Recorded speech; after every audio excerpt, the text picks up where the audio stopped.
We open with our retail tenancy scene lit by a recessed downlight option. Now we change to a recessed end-to-end linear lighting system option in real time.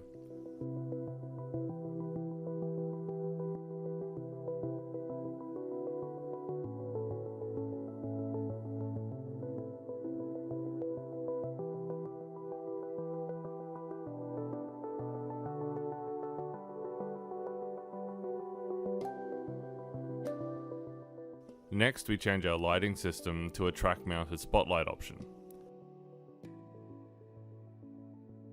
And in this corner of the showroom, we can see that with the spotlight system, the lighting of the product on the top row is both patchy and weak.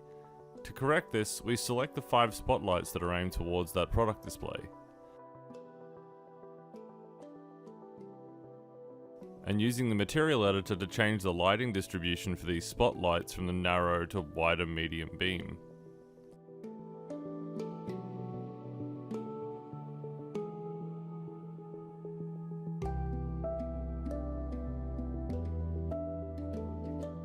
Where we can see some improvement in the coverage of light on that product, but more is still needed.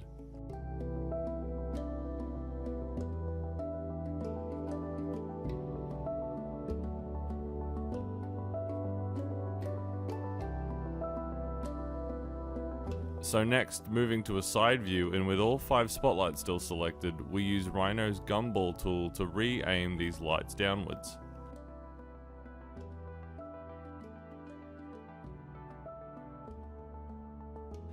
Moving back to the front view, we move these spotlights to the right to make space for some extra lights we need to insert.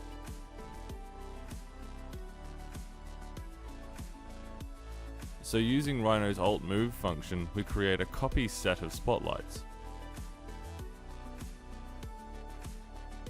Then, moving back to our side view and with just our new lights selected, we re-aim these upwards to improve both the coverage and lighting level across that whole section of the merchandise display.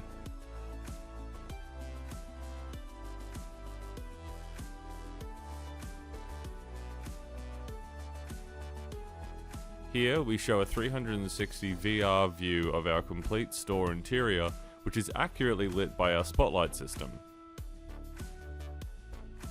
But we should also point out that unlike the rest of the movie, this section was not rendered in real time.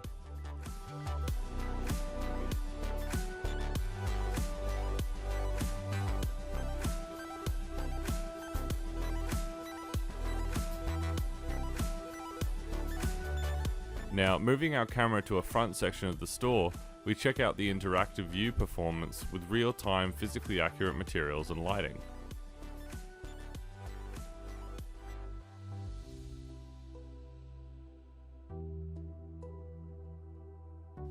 As stated in the introduction, this entire scene is made up of only geometry and MDL materials.